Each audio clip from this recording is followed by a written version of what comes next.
நல்லா மொறு மொறுன்னு தோசை ஊற்றி இந்த சட்னி தொட்டு சாப்பிட்டீங்க அப்படின்னா அவ்வளோ சூப்பராக இருக்கும். இந்த தோசை செய்கிறதுக்கு பார்த்தீங்கன்னா 2 நிமிஷம் போதுங்க. அவ்வளோ ஈஸியாக செஞ்சு முடிச்சிடலாம். அதுவும் வீட்டில் இருக்கக்கூடிய பொருட்களை வச்சு இந்த தோசை இந்த சட்னி செய்கிறதுக்கு குறைஞ்சது பார்த்தீங்கன்னா 5லேருந்து 7 நிமிஷத்தில் செஞ்சு முடிச்சிடலாம். ஊற வைக்க வேணாம், புளிக்க வைக்க வேணாம், உடனே செய்யலாம். இன்ஸ்டண்ட்டான தோசை.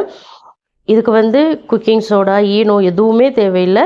காலையில் டென்ஷனே இல்லாமல் நீங்கள் சூப்பராக சமைச்சு கொடுக்கலாம். இந்த சட்னி பார்த்தீங்கன்னா ரொம்ப டிஃப்ரெண்ட்டான ஒரு சட்னி. டேஸ்ட் அவ்வளோ சூப்பராக இருக்கும். இட்லி, தோசை, வடை எல்லாத்துக்குமே வச்சு சாப்பிட்லாம். இப்போ வாங்க இந்த சட்னி தோசை 2யும் எப்படி செய்கிறதுன்னு பார்க்கலாம். ஃபஸ்ட் டைம் நம்ம சேனலை இப்போ தான் பார்க்குறீங்க அப்படின்னா மறக்காமல் சப்ஸ்கிரைப் பண்ணிக்கோங்க. இப்போ ஃபஸ்ட்டு வந்து நம்ம சட்னி ரெடி பண்ணிக்கலாம். அதுக்கு பேன் ஹீட் பண்ணியிருக்கேன். இதில் வந்து ஒரு 2லேருந்து 2.5 டேபிள் ஸ்பூன் எண்ணெய் சேர்த்துக்கோங்க. ஸ்டவ்வை வந்து ஹீட்டு நல்லா லோ ஹீட்டில் வச்சுக்கோங்க. எண்ணெய் சேர்க்கும்போது ஹை ஹீட்டில் வைக்காதீங்க. இப்போ எண்ணெய் சேர்த்துட்டேன். இப்போ 2 ஸ்பூன் அளவுக்கு கடலைப்பருப்பு சேர்த்துக்கலாம். அதே ஸ்பூனால் 2 ஸ்பூன் உளுத்தம்பருப்பு சேர்த்துக்கோங்க. நான் வெள்ளை உளுந்து எடுத்திருக்கேன். நீங்கள் கருப்பு உளுந்து எடுக்கிறதா இருந்தால் கூட தாராளமாக எடுத்துக்கலாம்.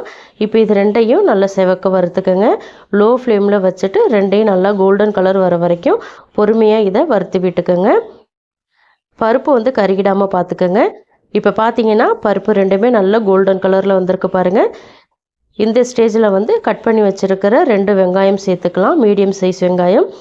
தக்காளி வந்து 2 தக்காளி சேர்த்துருக்கேன். நல்ல பெரிய சைஸில் கொஞ்சம் பழமாக எடுத்துக்கோங்க. இப்போ பூண்டு வந்து ஒரு 4-5 பல் பூண்டு, சின்ன துண்டு இஞ்சி கட் பண்ணி சேர்த்துருக்கேன். 1/2 டீஸ்பூன் சீரகம் சேர்த்துக்கோங்க. இப்போ இது எல்லாத்தையுமே மீடியம் ஃப்ளேமில் வச்சுட்டு வதக்கி விடுங்க. வெங்காயம், தக்காளி எல்லாமே கொஞ்சமாக வதங்கி வரட்டும். அது வரைக்கும் நல்லா வதக்கிக்கோங்க. 1.5 நிமிஷத்துலேருந்து 2 நிமிஷம் வரைக்கும் இதை நல்லா வதக்கிக்கோங்க. மீடியம் அல்லது ஹை ஃப்ளேமில் மாற்றி மாற்றி வச்சு வதக்கிக்கணும். இப்போ பார்த்தீங்கன்னா வெங்காயம், தக்காளி ஓரளவுக்கு நல்லா வதங்கி வந்திருக்கு பாருங்கள். நல்லா டிஃப்ரெண்ட் தெரியுது பாருங்கள். இந்த பக்குவத்துக்கு நீங்களும் வதக்கிக்கோங்க. இந்த ஸ்டேஜில் இப்போ நம்ம மசாலா சேர்த்துக்கலாம்.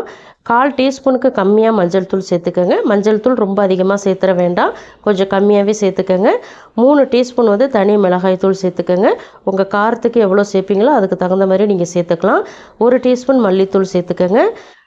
கொஞ்சமாக கொத்தமல்லி இலை சேர்த்துக்கோங்க. இப்போ இது எல்லாத்தையுமே மறுபடியும் கொஞ்சம் நேரத்துக்கு வதக்கி விட்டுக்கோங்க. ஒரு 20-30 செகண்டுக்கு நல்லா வதக்கி விட்டுக்கோங்க. அந்த மசாலா, வெங்காயம், தக்காளி எல்லாமே நல்லா மிக்ஸ் ஆகி வரட்டும். லோ ஃப்ளேமில் வச்சுட்டு வதக்கிக்கோங்க. இப்போ பார்த்தீங்கன்னா நல்லா கலந்து விட்டுட்டேன். இந்த ஸ்டேஜில் கொஞ்சமாக தண்ணி சேர்த்துட்டு இதை ஒரு 1.5 நிமிஷத்துக்கு குக் பண்ணிக்கோங்க. இந்த மசாலாவோட பச்சை வாசனையெல்லாம் போகட்டும். ஒரு 2 டேபிள் ஸ்பூன் அளவுக்கு மட்டும் தண்ணி சேர்த்துக்கோங்க. ரொம்ப அதிகமாக ஆயிடுச்சுன்னா தண்ணி ட்ரை ஆகிறதுக்கு டைம் எடுக்கும். இப்போ பார்த்தீங்கன்னா நான் கலந்து விட்டுட்டேன். இது 1.5 நிமிஷத்துக்கு அப்படியே குக் ஆகட்டும். இப்போது குக் ஆகிடுச்சுங்க. தண்ணியெல்லாம் நல்லா ட்ரை ஆகி வந்திருக்கு பாருங்கள். இந்த பக்குவத்துக்கு நீங்கள் வேக வச்சுக்கோங்க. இந்த ஸ்டேஜில் பார்த்தீங்கன்னா ஸ்டவ்வை நல்லா ஆஃப் பண்ணிவிட்டு ஆற வச்சுக்கோங்க. ஆறுனதுக்கப்புறம் நம்ம மிக்ஸி ஜாருக்கு மாற்றிக்கலாம். நீங்கள் இந்த ஸ்டேஜில் வந்து தேங்காய் துருவல் சேர்க்கறதா இருந்தால் கூட சேர்த்துக்கோங்க. ரொம்ப நல்லா இருக்கும். நான் எதுவும் சேர்க்கல. இப்போ வந்து நான் மிக்ஸி ஜாருக்கு மாற்றிக்கிறேன். நல்லா கொஞ்சம் ஆறுனதுக்கப்புறம் மாற்றிக்கோங்க. சூட்டோடு அரைச்சிங்கன்னா வெளியிலலாம் தெரிச்சிரும். இப்போ மாற்றிட்டேன் நான் மிக்ஸி ஜாருக்கு எல்லாத்தையுமே. மாற்றினதுக்கப்புறம் இப்போ கொஞ்சமாக தண்ணி சேர்த்துக்கலாம். அரைக்க தேவையான அளவு தண்ணி சேர்த்துக்கோங்க. தண்ணி சேர்த்துட்டு இந்த சட்னிக்கு தேவையான அளவு உப்பு சேர்த்துக்கோங்க. உப்பு சேர்த்துட்டு இதை வந்து கொஞ்சமாக கொரகொரப்பாக அரைச்சி எடுத்துகிட்டு வந்துடுங்க. தண்ணி தேவைப்பட்டால் கொஞ்சமாக சேர்த்து கூட நீங்கள் அரைச்சிக்கலாம். இப்போ சட்னி அரைச்சிட்டு வந்துட்டேன். நான் பவுலுக்கு மாற்றிக்கிறேன். ரொம்ப நைஸாக அரைக்காமல் கொஞ்சம் கொரகொரப்பாக அரைச்சிங்கன்னா இந்த சட்னி நல்லாயிருக்கும். அதே போல் இந்த சட்னி வந்து இன்னும் கூட நீங்கள் தண்ணியாக வைக்கிறதா இருந்தால் வச்சுக்கலாம். இப்போ நான் கொஞ்சமாக தண்ணி சேர்த்துட்டு நல்லா கலந்து விட்டுக்கிறேன். உப்பு இந்த ஸ்டேஜில் செக் பண்ணிக்கோங்க. உப்பு பத்தலைன்னா உப்பு சேர்த்துக்கோங்க. அதே போல் புளியெல்லாம் நான் சேர்க்கலை. புளி சேர்க்காமலே இந்த சட்னி ரொம்ப நல்லாயிருக்கும். இப்போ நல்லா கலந்து விட்டுட்டேன். நீங்கள் இன்னும் கூட தண்ணி சேர்க்குறதா இருந்தால் சேர்த்துக்கோங்க.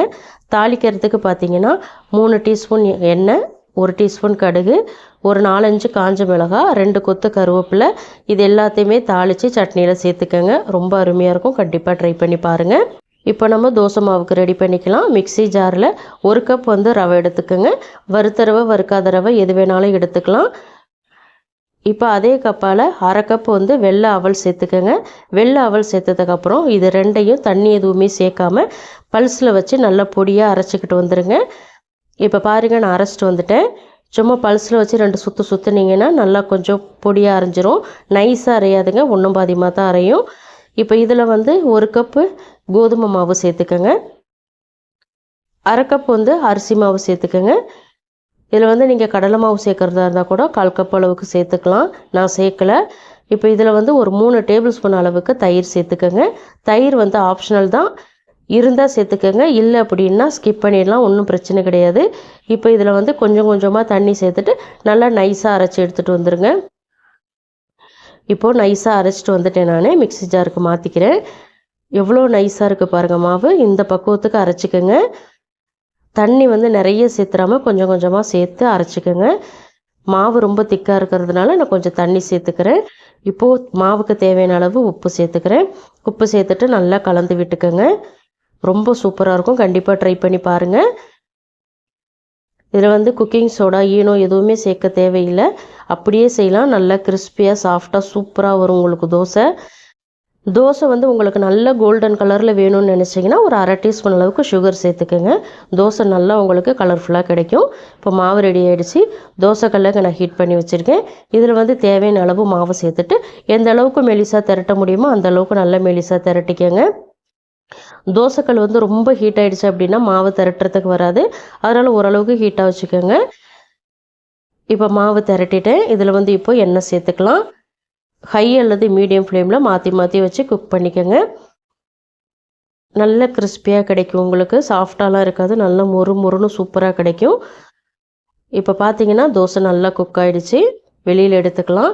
நான் திருப்பி விடலை, ஒரு சைடு குக் ஆனாலே போதும், சூப்பராக இருக்கும் தோசை. எவ்வளோ சூப்பராக வந்திருக்கு பாருங்கள். டேஸ்ட்டும் சும்மா சொல்லக்கூடாது, அவ்வளோ அருமையாக இருக்கும். இப்போ நான் பிளேட்டுக்கு மாற்றிக்கிறேன். குழந்தைங்களுக்கு இதை செஞ்சு கொடுங்க, அவ்வளோ விரும்பி சாப்பிடுவாங்க. கோதுமை தோசை பிடிக்காதுன்னு சொல்கிற பசங்க கூட இது போல் செஞ்சு கொடுங்க, விரும்பி சாப்பிடுவாங்க. இந்த தோசையெல்லாம் கண்டிப்பாக உங்கள் வீட்டில் ட்ரை பண்ணி பாருங்கள். ட்ரை பண்ணி பார்த்துட்டு எப்படி இருந்ததுன்றது உங்கள் ஃபீட்பேக் எனக்கு கமெண்டில் சொல்லுங்கள். இந்த ரெசிப்பியை கட்டாயமாக உங்கள் வீட்டில் ட்ரை பண்ணி பாருங்கள். இது போல் நிறைய ரெசிபிஸ் நம்ம சேனலில் நான் அப்லோட் பண்ணியிருக்கேன். டிஸ்கிரிப்ஷன் பாக்ஸில் லிங்க் தரேன், மறக்காமல் போய் செக் பண்ணி பாருங்கள். இந்த தோசைக்கு சைடிஷ் பார்த்தீங்கன்னா இந்த சட்னி வேறு லெவலில் இருந்ததுங்க.